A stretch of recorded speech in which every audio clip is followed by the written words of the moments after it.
Hello, Wanderer. May I introduce you to the Kerameikos, the kiln that warms all of Athens' pottery. The art produced here is some of the most beautiful in the Greek world. I envy the potter's skills, though I'm not quite as envious of their clay-stained hands. It's bad for the nails. The Kerameikos was a special neighborhood in Athens, where potters created vases and containers that stood all over Greece. This tour will take you through the elaborate process needed to turn something as simple as muddy clay into ornate perfume vases and gilded wine cups. Come find me when you complete your visit, and we can talk more about what you've learned.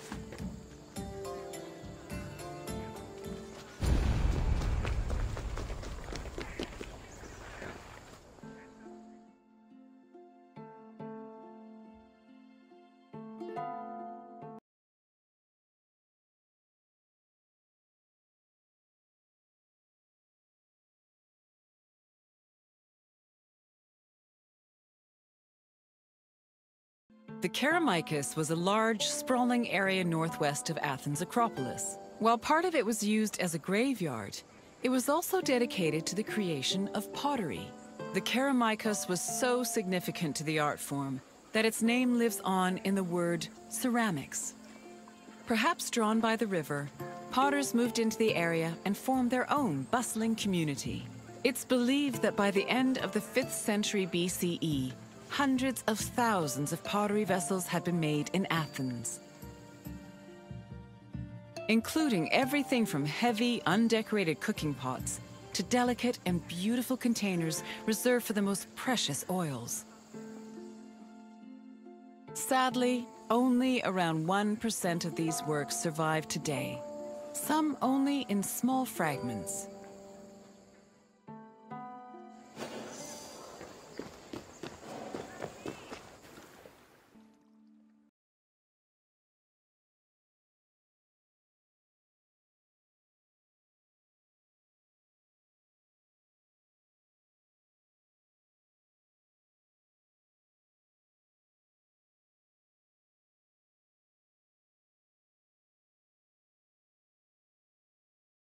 Raw clay from a river was hardly fit for a potter's wheel. Athenian potters used clay that was rich in iron, which created the distinctive orange-red coloring seen in Athenian pottery. But this high-quality clay needed to be handled carefully to avoid disasters in the kiln later on. The clay was first brought to settling beds, where it was mixed with water to wash out any organic debris like leaves. Once it was purified, workers kneaded the clay with their hands to push out air bubbles and create the texture necessary for a flawless finish. One of the goals of these early steps was to remove any impurities that could destroy a delicate design, or worse, render a vase unusable.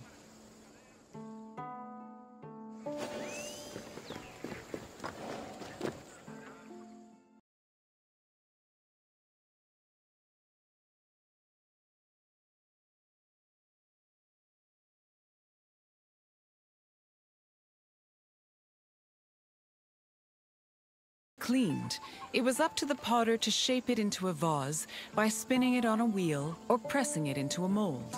Their choice depended on what shape they wanted for the vase, but they also considered the possible scope of its decoration. Potters did not work alone. A workshop might have had many people working together on different aspects of production. Potters collaborated with many different painters for decorating their creations. Some of these painters even became potters themselves. All in all, a single vase could be worked on by many different artists, with each one focusing on a different aspect of its design.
process was managing the fires themselves. It required an enormous amount of skill and experience to properly judge the exact temperatures needed, and even the smallest mistake could ruin several hours of work.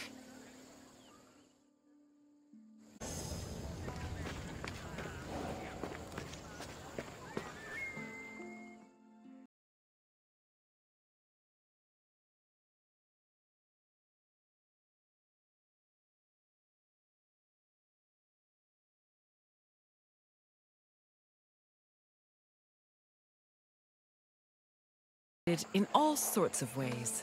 Before 530 BCE, Athenian vases were decorated using the black figure technique, where figures and designs were painted as dark silhouettes. At the end of the 6th century BCE, painters created a new technique called red figure, an inversion of the painting process that left the figures in red and the background in black. This gave the artist more freedom to better explore details like muscles and individual locks of hair. Designs were sketched onto the bare surface of the pot using a thin, sharp tool. Thin relief lines, which helped define subtle elements like facial features, were added using a brush made of a few stiff hairs. More elaborate vases were sometimes gilded, but these decorations were so delicate, they were most likely only added after the firing process.